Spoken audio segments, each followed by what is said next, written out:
just to read off your totality of a college career. You started in 111 games out of 133. You scored 1,000 points. You had 477 assists to 208 turnovers.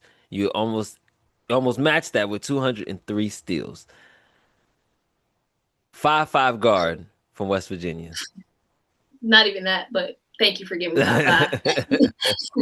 So, what would you say to that you said in eighth grade that says I actually could be good at basketball? What would you go back to say to that girl? I'm proud of you. Like you did everything you said you was going to do. You worked hard and you deserve the credit that you get. You know, some people don't want to clap for you, but we're gonna clap for you. Oh my God, yeah. Yeah, and when you take a pic, I like the way you pose a special way. Can deal with petty shit, I never let drama get in the way. And you can't deal with none of your problems, cause you rather run away. It hurts the most when your family tend to be your biggest pain. Our episode of Fast Break Focus. Our background is officially done. As you all can see, no more black blank screen. Today we're joined by a true floor general. She's a West Virginia native. She made a home for herself at South Charleston High School, where she was one of the top guards in the state and was a multi-time All-State player. She went on to play at Xavier University before finishing her college career at Marshall University, continuing to to showcase her speed, her defensive grit, and ability to make everyone around her better. Now that she's taken that same passion overseas and is proven to is her journey is still getting started.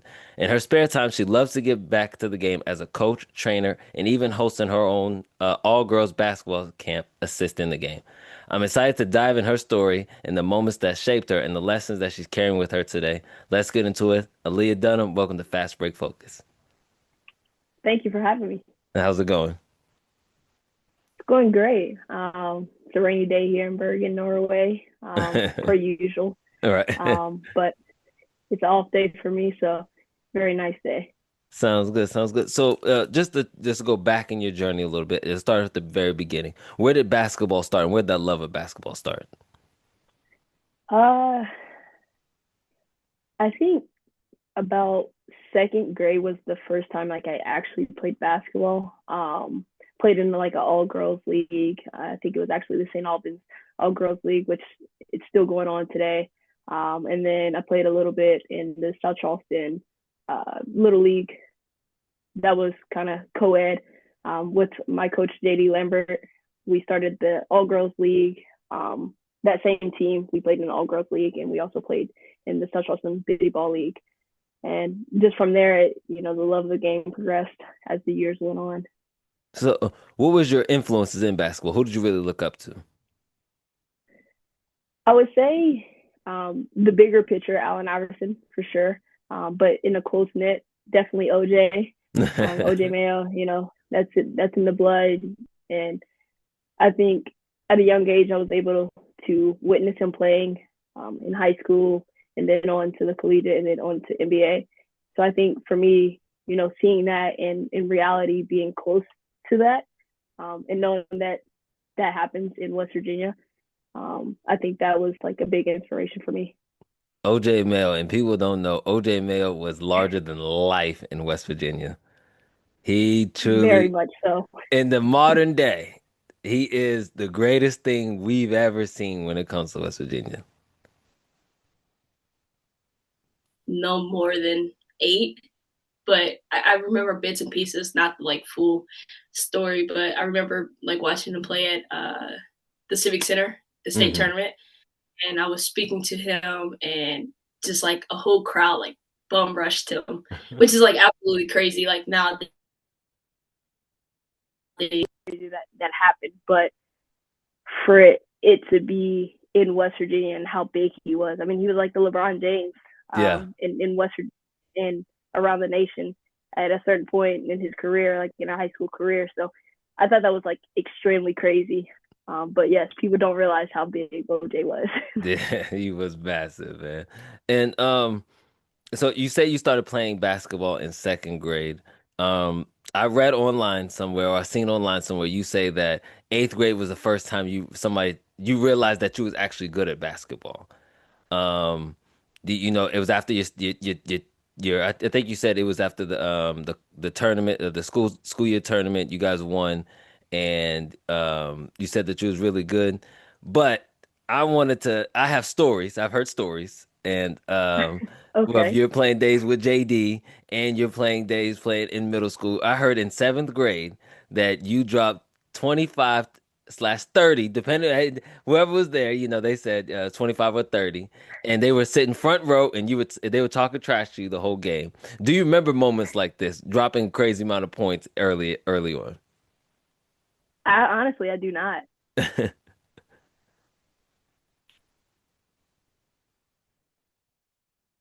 You remember some of it, but it's so much of a blur. Um, but I wish I could go back and visualize that. But I mean, I do remember like in middle school being talented. Hmm. We our our conference, like the championship in eighth grade, in seventh grade, we competed, and I think we had a good core group. Hmm. And so I do remember being like good, but I think like eighth grade was like really what set the tone because I was good in West Virginia, but then like I played AAU, so that kind of like set the tone as well. I was like, oh, I'm actually good outside of West Virginia as well. Right. And then I think that's around the time colleges start like looking at you. You start going to college camps, and so I think that was the realization of okay, maybe this could be something that I pursue as far as college. Was that when did you go to the West Virginia Thunder? I went to West Virginia Thunder my 10th grade, like going into 10th grade year. So 10th grade summer. Really? Yes. I Yeah. did not know. See, now I'm getting somewhere. I did not know that. So when you originally started playing AAU and traveling, you weren't with the Thunder. No. And I and was always with Blue Star. Well, we were Rising Stars growing up way back when we were Tornadoes, West Virginia Tornadoes. Then we went yep. to West Virginia Rising Stars. And then I think my eighth grade year, we were Blue Star, West Virginia. And I played with them my ninth grade summer. And then 10th grade summer is when I went to Thunder. And the reason I say that is because the Thunder, and as you know, are a huge prominent program. And for a small program like the Rising Stars for you to get notoriety on that type of team, no respect to them, but they just have the name as the Thunder. So for you to get notoriety with them, that says a lot about your game. Yeah. That you was really balling and stuff like Yeah. that. Yeah. I mean, but like also you got to give credit to D1 Greyhounds too, because it was like in Charleston area, it was the Rising Stars. In Huntington, it was D1 Greyhounds. And you had Jordan, Deja, Taisha, Mariah Harmon, Kirsten Turner, Lexi Sheffield, like all these players that I grew up playing against. And we were both kind of around the same talent level as a core group. And then I think ninth grade year, I think me and Jordan were the ones that were more serious, maybe as far as like going to play college basketball. And then I think the opportunity presented itself that Thunder was going to have a team for our age group because at the time being, there was teams under us and teams older than us. There was no Hmm. teams at our age. And so I think Scott presented like, okay, maybe we should have a team, the 2017 team. And so that's kind of how that worked out. Like we were two different teams, D1 Greyhounds and then Rising Stars. And then like, we kind of put it together, which was awesome to see because our whole lives we grew up playing against each other. Hmm. So it was nice to like finally get to play with each other. Do you think that rivalry helped shape your college career? I mean, your high school career? Oh, for sure. For Yeah. sure. Because I mean, we grew up playing each other, from probably fourth, fifth grade, Hmm. all the way up to our senior year of high school. I mean, we played each other in the semifinal at the state tournament, and we kind of knew whoever plays and whoever wins is probably going to win the state championship. Hmm. But also, like it, it was so competitive yet so much love. I mean, Lexi Sheffield was one of my best friends, and we played against each other every year.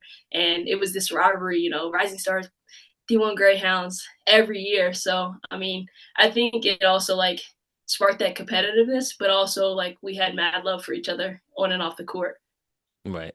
So you go on, just speak about your high school career a little bit. You went on to win Kanawha Valley Player of the Year, multi-time State Player of the Year, state all team. I'm sorry.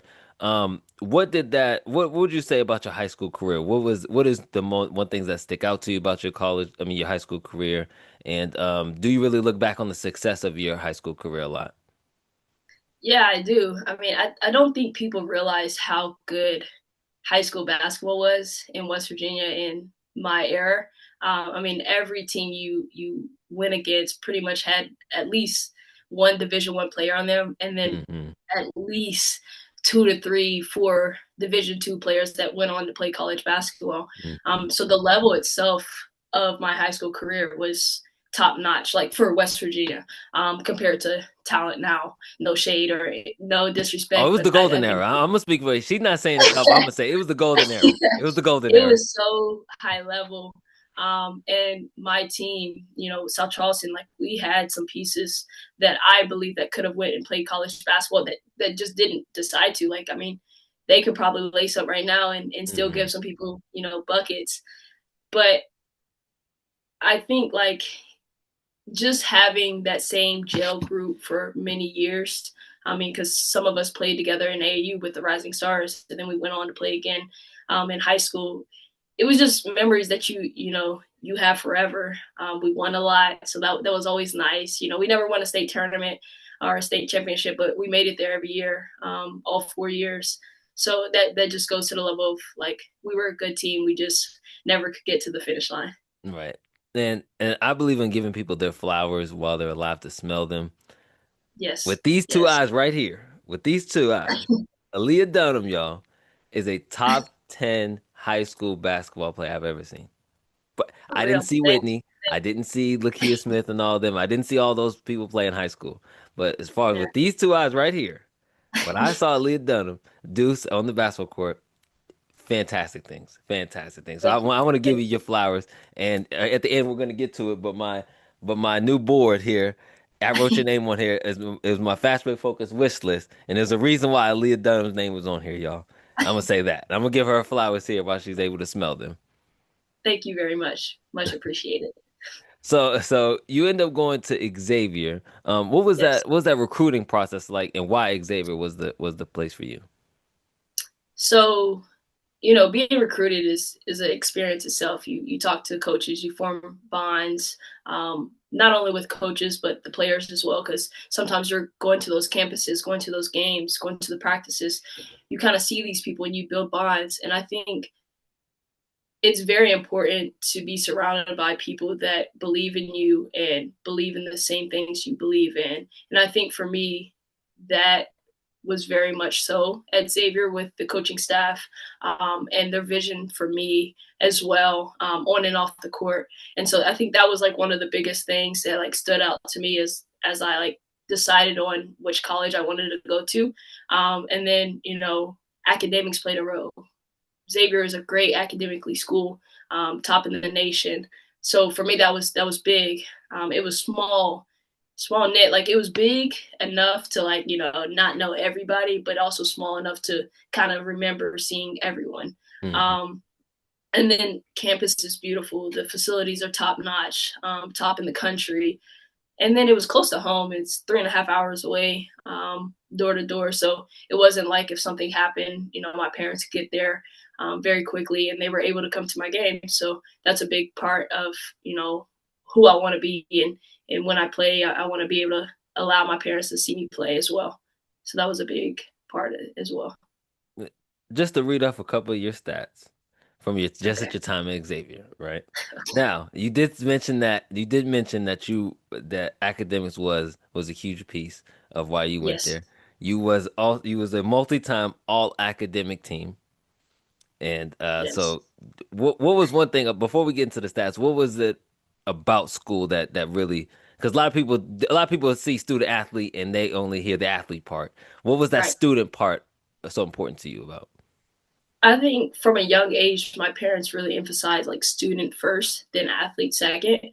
And it was always preached to me that they can always discredit your athletic abilities. Oh, she's not good enough. Oh, she's not that. But you could never take away, the smarts or my degree or what I did in the classroom. And so for me, I think that was a big thing because, being from West Virginia, it was always like, oh, she's too small, or oh, like, yeah, she's good here, but she'll, she's not going to do great in college. Not preying on your downfall, but speaking negatively. And it was always like, oh, well, how's her GPA? Like, like, oh, I graduated high school with a 4.3.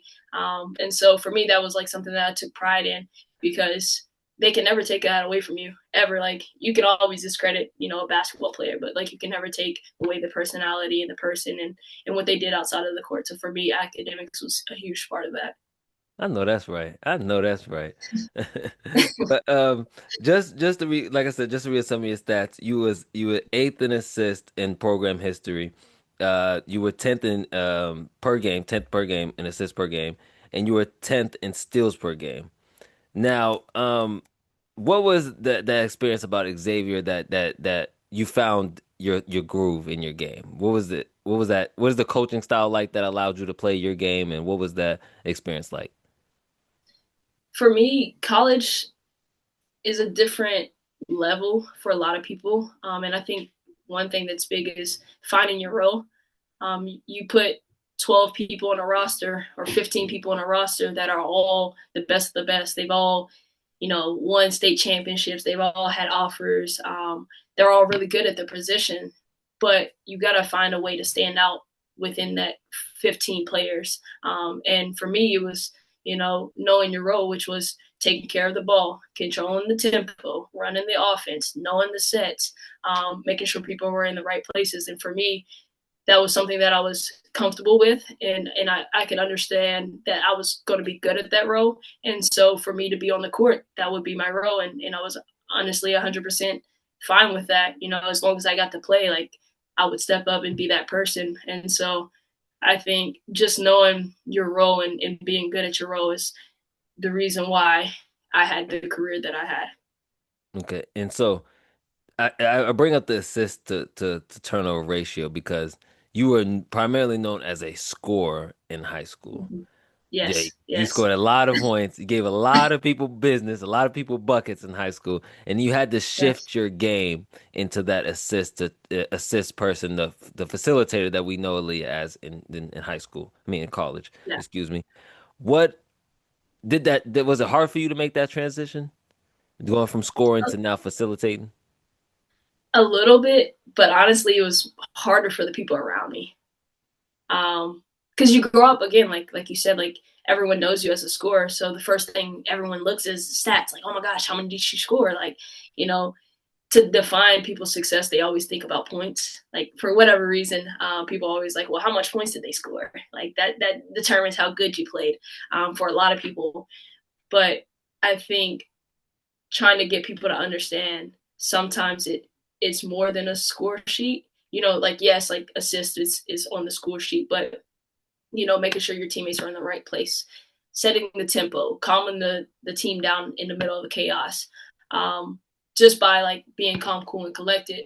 I think for a lot of people around me, like my parents, my friends, people back home, I think that was the biggest thing for them to realize, oh, this is different. And I tried to like emphasize on people like, yeah, like you got to think again, there's 15 people in this roster, probably 2 to 3 people in the same position, or if not like cross positions. How do you stand out?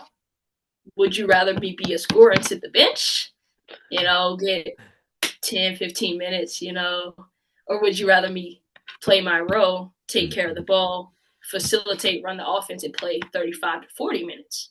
I mean, at the end of the day, it's my decision. It's what I'm going to do, but I'm sure you would like to see me play.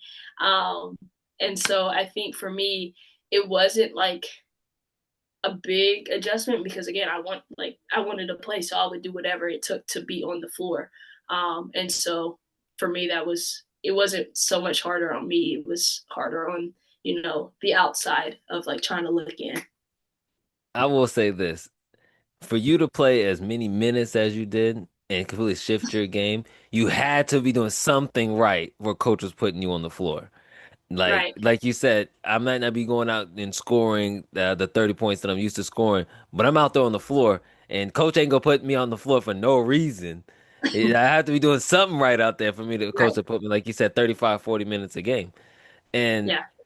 so you end up transferring to your as a grad student, you end up transferring to Marshall. What was that decision like, and what was that process like going back to Marshall or going to Marshall? Sorry. When COVID happened, they gave, NCAA gave everyone an extra year. Completely unexpected, completely not something that you thought would ever happen. Um, and so school is going into play your senior year. It's like deciding, okay, like, do I use my extra year or do I move on? And for me, moving on, like, I love basketball. So it was like, it only makes sense to take advantage of the year. And so I decided to put my name in the transfer portal. Marshall was one that reached out to me, and I already had a pre-existing relationship with Coach Kemper, which was the head coach at the time, because he recruited me in high school. So that relationship was already established early on. So it was someone I was familiar with. So it wasn't like, because when you grad transfer and you put your name in the portal, it's a quick process, because not only am I doing it, everyone is doing it, because again, this was like the first year that transfer portal was like a real Hmm. thing. And so you had between, let's say, April, May, like quick to try to decide, because most times you're reporting to campuses the end of June, early July Hmm. for summer. So you have to make this decision fairly quickly. And it's extremely hard to, get to know a coaching staff and their college and everything around them in a quick time frame, and be 100% certain, like, that's who they say they are and that's who they're going to be. So that was one thing. And then second, Huntington Marshall is 35 minutes, 40 minutes at the most, door to door. My grandparents are in Huntington. My mom was born and raised in Huntington. So I have that whole side of family in Huntington. And it's like, for me, what better way to finish my college career in front of the people who watched me grow up? So for me, it was kind of like a no brainer, and it absolutely worked out perfectly. Like, that was probably one of my funnest years in college basketball. The coaching staff was great, well put together. Like, I enjoyed that year very much. So you're from South Charleston and you're playing in Huntington. Did you feel like a traitor a little bit? No, not at all. Because I grew up in Huntington. Right, So right. it wasn't something that I wasn't familiar with. I mean, like I said, my grandparents live 5 minutes away from campus, if that. And so also I'm like, I can get free dinner. If I'm ever hungry, I'll just go to somebody's house and get dinner. Right. And then, honestly, looking at it from a bigger perspective is like, with you changing schools, there's no guarantee that you're gonna like everything about that school. You hear about people transferring and they're absolutely miserable at the new school. And so for me, it was like, it's 1 year. I don't think I will be miserable, but if I'm ever miserable and I just don't want to be in Huntington, I will drive 40 minutes every day, like, and go home and Right. be around the people that make me happy. Like, and then I will get through that year versus, let's say, go to Texas or something, school in Texas, and then Whoa, be whoa, a whoa, whoa, flight whoa, away. now, whoa, I'm what? not throwing shade at Texas. I'm saying as the state of Texas. Right, right. That was the first thing, you pull Texas on the background. It'd be so far away that I can't get back home and I'm stuck, miles away, and my parents can't get there, or, my family, my friends can't get there to comfort me. And so I'm just stuck in a area where I hate, and it's Right, just miserable for my whole year. So that also was like a realization, as well as like, think about this, more than, a basketball level. right. So just to read off your totality of a college career, you started in 111 games out of 133. You scored 1,000 points. You scored 400, or you had 477 assists to 208 turnovers. You almost matched that with 203 steals. 5'5" guard from West Virginia. Not even that, but Thank you for giving me a high five. So what would you say to that girl going that you said in eighth grade that says I actually could be good at basketball? What would you go back to say to that girl? I'm proud of you. Like you did everything you said you was going to do. You worked hard and you deserve the credit that you get. You know, some people don't want to clap for you, but we're gonna clap for you. I know that's right. And so, just to round off your career, just to put a cap on it, you end up going to Bosnia for a little bit. You end up going to Sweden a little bit. Now in Germany a little bit. What is that the European game taught you versus the American side of the game? It's just to be flexible. It's being able to play with people who have came up differently culturally, learn the game differently. Rules are different. Play style is different. So just being able to adapt to all situations. Because again, like I'm on my fourth season overseas. I've played in Bosnia, Sweden, Germany, and now Norway. Like I've played in different play styles each country. Like no coach is the same. None of my teammates are the same. So being able to adapt to all of that and still remaining the same player, I think is a big thing.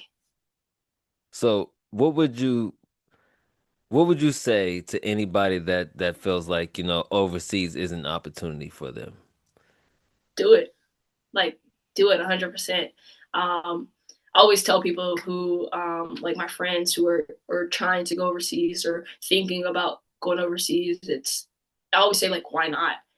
Um, why wouldn't you at least try it so you don't regret it? Like Hmm. if you don't do it and then years later you're like, oh my gosh, I should have did it while I had the chance, like you're gonna regret that versus at least going and trying. You can always come back home. Like you can always fly home. Right. You can get there a day and be like, nah, this ain't for me, and come home the next 2 days. That's an option. So definitely try it because again, one, you get to play the basketball, you get the game that you love, you played for so long. Why not reward yourself and play in a different country? And then two, you get to sightsee, you get to be around a country you probably maybe never have even thought about going to. And then the people you meet, like I said, like on your team, you're gonna have different people from different countries, so you get to integrate with their culture and the way they operate and their beliefs and really get to build friendships that will last you a long time. Like, you may not ever see them again, some of Right. them, but like you'll remember that looking back on, like, oh, like when you have kids or whatever, like you get to tell your kids, like, yeah, I went to this country, I went to this country, I did this, I did that. And then maybe even one day travel back to that country to show, wherever you was and like show off like, okay, this is where I played. Like this is the area that I was in. I think for that's a bigger thing. Like sometimes it's just a risk that you have to take. And I think you should definitely, like, if you have the opportunity to do it, definitely try it. Cause like I said, it's never like permanent. It's not like you're Hmm. signing away your life. Like you can always come back home. So you might as well just go for it. Right. And then if you don't like it, you at least you knew that you tried it and you know that you don't like it versus not doing it. Then you never know if you like it or you don't like it. Right. So would you say the hardest part is being away from family in the time zone? How crazy is that? How hard is that to get adjusted to the time zone? Oh, super hard. And then like now, my boyfriend just moved to Cali, so it's 9 hours, so that's Mm. even like longer. And so for me, the time zone, you're 6 hours ahead. So sometimes I'm going to bed, your evening is just starting. Or, I'm up and you're just now going to bed, and Right. so it's crazy. But yeah, the time zone is you get used to it once you're over here. Right. So, so you really enjoy giving back to the game, and like I mentioned earlier, you have an all girls basketball camp. Can you speak to just giving back, and what does that mean to you? For me, it was always bigger than me myself. Like, you know, as a South Charleston native, you always hear the name Renee and Alexis Hornbuckle, all these players that went on to play in the WNBA. Unfortunately, that wasn't my case, but that doesn't affect the people behind me. You're still a role model to the kids behind you and the generation behind you, even if you don't realize it. And so for me, it was always like, how can I be a role model and still be reachable? Because I felt like everyone else was so untouchable when growing up that like I didn't really truly have a true mentor. You know, like when I decided to go overseas, like I didn't know anything about overseas. I didn't know really what to expect. And so I just did it, you know, by myself. And so I think if I could help somebody behind me any way, shape, or form, I would do that because again, the kid, you know, me 10 years ago, I wish I had that person. And so for me, that's bigger. You know, it's always bigger than me. You know, so that's one And thing that like it's a heartstring. when it comes to giving back, you truly, truly do that. And I want to read you some of the quotes that have been said about you and Okay. you've been tagged in, just as far as your humility and what you were saying. In order to be Okay. the best around, you must learn and play with the best around. That was said about you. And I'm gonna take the child's name out of this one. Blank has Okay. always been in the gym, but his confidence was on another level this year. I want to thank Aaliyah Dunham and Bo King for their work with Blank this summer for polishing his game as well as giving him the confidence boost that he needed. When you hear certain things like that, what does that do for you? How does that make you feel? I mean, it just makes you feel like, you know, just smiling, your heartstrings are, you know, pulled. Just because again, I always scream like it's bigger than me. You know, for these kids, you know, these kids back home, I'm a role model. Like I'm somebody they could be in 10 years or 5 years, whatever that case may be. And I try to always preach. It doesn't always have to be basketball either. Um, you like, yeah, I might like I train kids in basketball, but 5 years later, 3 years later, you choose chess. Like I'm gonna clap for you. Like I want you to be the best chess player in the world. Like I want to help you get to wherever your goals is in chess, or soccer or volleyball, dance. And if you choose not to play a sport, fine. Like go be the best student you can be. And so for me, it's definitely like something that I take pride in. Just being a role model and being a big sister to these kids because, you know, again, that's something I wish I had more of at my age. So definitely something I take pride in. What keeps you going, Aaliyah, man? Because I hear the fun side. I hear you giving back to the game. You're still in the game. What really keeps you going? And before you say this, before you go, I heard a story out there that you Okay. got kicked out of you got threatened to get kicked out of the gym in Pittsburgh because you was in there putting up shots after practice and they told you you gotta get out and you and that trainer one more shot one more shot. So what keeps you going when you hear things like this and your head doesn't get too big. I mean, just knowing, you know, being humble goes a long way. My parents instilled that, you know, just working hard, putting your head down and being the best version of yourself. And then again, like I'm big on being a role model. You know, I have little cousins that look up to me. You know, now the kids that I train, they look up to me. So that keeps me motivated. That keeps me going. Like even off of the court, like, you know, I don't want to be represented as somebody that, you know, is a pillar for these kids, but then, you know, you see them outside and it's like, oh, that's who they represent because again it's always bigger than me, you know, everything that deals with me is now associated to my family, my friends, my church, the school I went to, the people that, you know, raised me, like everything, you know, that has some type of strings to me, that is who I represent on and off the court. So for me it's you got to look at it at a bigger picture. You wasn't media trained, was you? But you you Was I you you have the great you wasn't media trained, but you have the greatest answers. I'll tell you that much. No, I wasn't media trained, but I mean I did take communications and then you know it, but even more so like it's just how I was raised. Like Yeah. if you had the pleasure of meeting my dad and my mom, Mhm. that just speaks volume of how they raised us, and who the person I am today. That's solely on my parents. And the reason I made that joke is because it just if anybody knows you and the stories that you hear about you, because when I did this interview, I did a lot of training for it. I did to ask some people around. I'm from West Virginia. We know it's a small Yeah, thing, but for but sure. there isn't a bad word that's to be said about you That's anywhere crazy. in the readings and anything that's going on. There's not truly a bad thing. So when I made that joke, it was really to say that Aaliyah, you are a truly humble person and you are an amazing person more than just basketball player. And Thank there, you. like I said, Thank there's really no bad words that can ever be spoken about Aaliyah. thank you.